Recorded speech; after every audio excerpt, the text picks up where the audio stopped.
ఒకవైపు దేశ స్వాతంత్ర్యం కోసం పోరాడుతూనే మరోవైపు సామాజిక సమానత్వం అణగారిన వర్గాల హక్కుల కోసం పోరాడిన గొప్ప యోధుడు బాబు జగజ్జీవన్ రావు అని సత్తెనపల్లి బార్ అసోసియేషన్ అధ్యక్షులు గంగూరి అజయ్ కుమార్ 2024 ఎమ్మెల్యే అభ్యర్థి న్యాయవాది జొన్నలగడ్డ విజయ్ కుమార్ పేర్కొన్నారు. బాబు జగజ్జీవన్ రావు 118వ జయంతి సందర్భంగా పల్నాడు జిల్లా సత్తెనపల్లి బార్ అసోసియేషన్ హాల్లో జరిగిన వేడుకల్లో వారు మాట్లాడారు.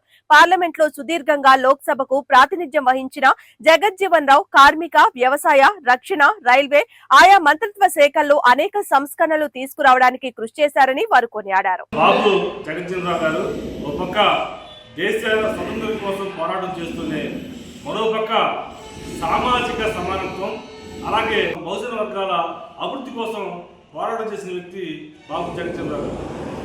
పార్లమెంట్లో సుదీర్ఘంగా లోక్సభకు ప్రాతినిధ్యం వహించి అనేక సంస్కరణలు తీసుకొచ్చిన వ్యక్తి బాబు జగజ్జీవన్ రావు గారు.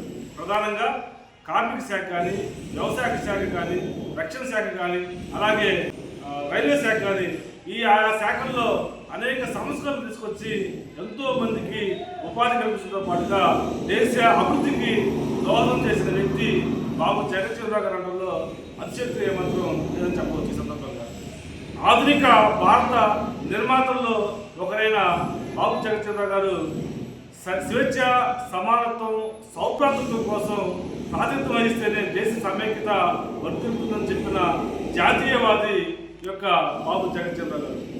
కలకత్తాలో ఆయన చదువుకున్న రోజుల్లోనే కార్మికులకు సంబంధించిన సభకు అధ్యక్ష వహించడంతో ఆ రోజుల్లోనే నేతాజీ సుభాష్ చంద్రబోస్ కానీ, అలాగే చంద్రశేఖర్ ఆజాద్ కానీ, అలాగే మదన్ మాల్యవ కానీ ఇట్లా వాళ్ళ నాయకులతో సత్సంబంధాలు పెంచుకొని దీని ద్వారా దేశ యొక్క స్వతంత్ర పోరాటంలో కానీ భౌతిక వర్గాల అభివృద్ధి కానీ ఆయన పోరాటం చేసిన వ్యక్తి బాబు జగజ్జీవన్ రావు చెప్పచ్చు. ఈరోజు నేటి యువత కానీ, రాజకీయ నాయకులు కానీ అలాంటి మహనీయుని ఆదర్శంగా తీసుకొని దేశ సమగ్రతకు, దేశ అభివృద్ధికి, బహుజనుల యొక్క అభివృద్ధికి పాటుపడే విధంగా ప్రతి ఒక్కరూ కృషి చేయాలని చెప్పేసి ఈ సందర్భంగా తెలియజేస్తాము. Thank you.